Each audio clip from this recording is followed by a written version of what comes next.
what I want to do in this video is to actually use a graphing calculator, get some experience on the calculator itself for graphing some of these quadratics and actually figuring out the roots visually by looking at those graphs. So the first equation I want to find the x-intercept for is y is equal to negative 3x squared plus 4x minus 1. So we're just going to go straight to the calculator. Get our TI-85 out here. And there are obviously better things you can use, especially on your computer, that are going to be much more visually interesting and in color and even faster. But many of us have a TI-85 at our disposal. And the TI-85 hasn't changed much, actually, since I was in high school, or TI-83 or whatever else there's out there, TI-92. And this will at least give you a sense of how to use it, because this is what you have, and how to analyze the graph once you are able to graph it. So I already turned it on. So let's input this graph right here. So we click on graph, and then we'll click on this F1 tells us to pick this option right here, this y of x. Right? So they're saying y is a function of x. Y is indeed a function of x. So let's click there. And then that's going to be negative 3x. Let's see, where is the variable? There's the x variable, x squared plus 4x minus 1. There is our function. Now let's graph it. So we want to pick this choice up here. So to pick the second choice, so notice, if you want to pick any of these choices on the bottom row, you can just punch in these numbers. But if you want to pick the choice that's above, you could press second and then press that. And the second tells you to pick the thing that's right above that. So I'll pick the thing in the yellow, essentially. So I'll do second, and I'm selecting the graph option. The graph option. When I was in high school, this was all very fancy stuff. But now, compared to pretty much most cell phones, this is pretty archaic. But it gets the job done. Now, let's zoom in, because I really can't see the zeros that well. So let me zoom here. And I like to use the box. It just creates we zoom in on a certain area that I can define. So I'll select the box. And then I select where I want to start the box for using the arrow keys. Press Enter. That tells it to start the box. And then I can zoom in using the box. I define the box. And when I have a box I like, I press Enter. And it'll redefine the range of x and y values that it calculates the graphing function. Now, I want to figure out what these x-intercepts are. So I'm going to use the trace function. And the trace function is just going to walk along this graph. So let me hit second, trace.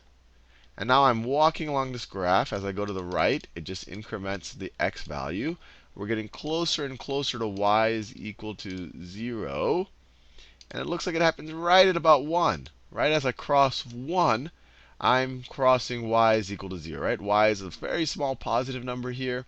And then it goes to becoming a less small, but still a small negative number right as we cross 1. It didn't evaluate it directly at x is equal to 1. But I think that's a pretty good approximation. We can even try it out in our equation. Let's try it out. If x is equal to 1, let me write it this way. Y of 1, if we write y as a function of 1, this is going to be equal to negative 3 times 1 squared plus 4 times 1 minus 1. So this is equal to negative 3 plus 4 minus 1, which is indeed 0. So the point x is equal to 1, y is equal to 0 is definitely on the graph, and this is one of our x-intercepts. Let's see if we can figure out the other one using our calculator. So let's see, we need to figure out this other point right here. Let's get the zoom box going. Actually, let's try just to trace there. Oh, scrolling all the way.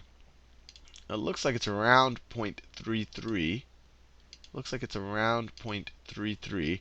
I suspect it's close to 1/3, but let me zoom in a little bit better. So let me click Graph again. Click on Zoom. I'm going to use the box again. And then let me do the top left corner of the box. I'm going to zoom in really narrowly on that point right there. Really, really zoom in. So it's around 0.33 that I want to zoom in. So that's going to be the beginning of my box.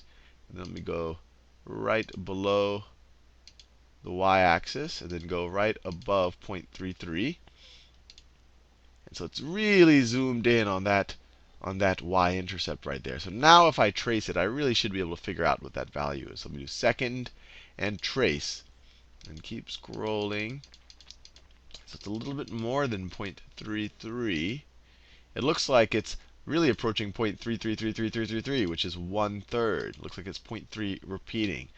Then we're getting to very, very small y values. So it looks like 1/3. So let's try out 1/3 and see if we got the right answer. So if we have y of 1/3 is equal to -3 times 1/3 squared plus 4 times 1/3 minus 1. This is equal to -3 times 1/9 is -1/3. This is plus 4/3. And then minus 1, or -1, depending on how you view it, is the same thing as -3/3. So this is going to be -1 plus 4 minus 3, all of that over 3, which is indeed 0. So we also have the x-intercept. X is equal to 1/3. Y is equal to 0. Let's do another one.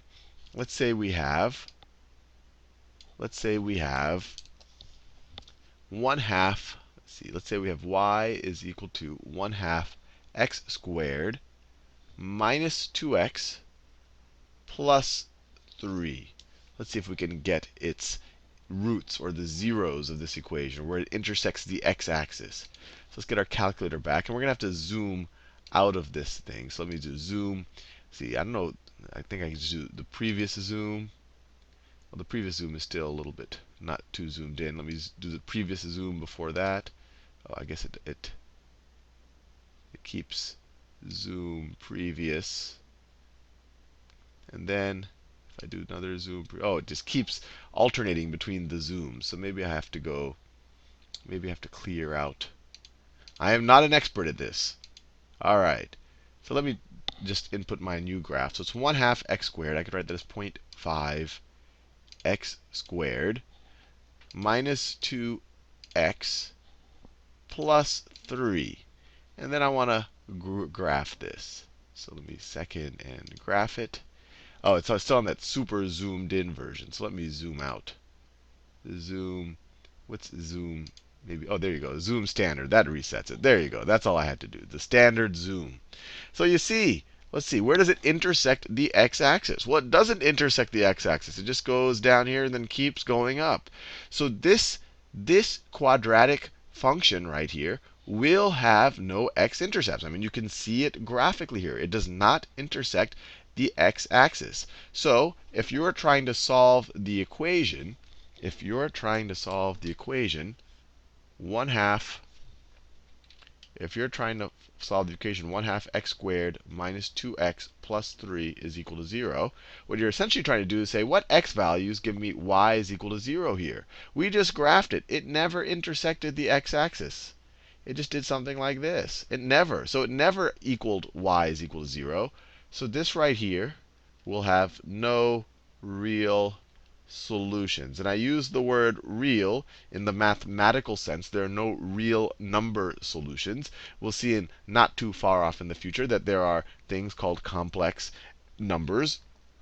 And those can be solutions to quadratics that don't intersect the x-axis, at least in kind of the real domain. Now let's do one more of these. Let's say we have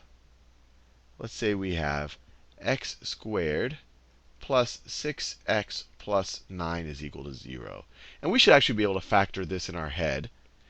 What two numbers add up to 6? And when you multiply them, you get 9. It probably jumps out of your head. It's 3 and 3. So this is x plus 3 times x plus 3 is equal to 0. Or, and we just have to use one of these, x plus 3 is equal to 0. Subtract 3 from both sides. X is equal to -3. So this has 1, 0. So how do you think this is going to look if it only intersects the x-axis at exactly 1 point? Well, the best guess is that that 1 point is going to be the vertex. So let's graph it just to verify for ourselves. So let me clear this one out. And we have x squared plus 6x plus 6x plus 9. And we want to graph it. And there you go. It just, the vertex is right at x is equal to negative 3, y is equal to 0. It just hits it right over there. So our intuition was correct. And just as a bit of a review, and I should have pointed this out when I was showing you the other graphs, notice this has a positive coefficient on x squared. It is upward opening. The second problem we did also had a positive coefficient. It didn't intersect the x-axis, but it was also upward opening. And if you rewind this video to the very first problem we did, you saw it had a negative coefficient, and it also had a downward opening parabola, or downward opening U-shape. Well, anyway, hopefully you found this little practice with the graphing calculator helpful.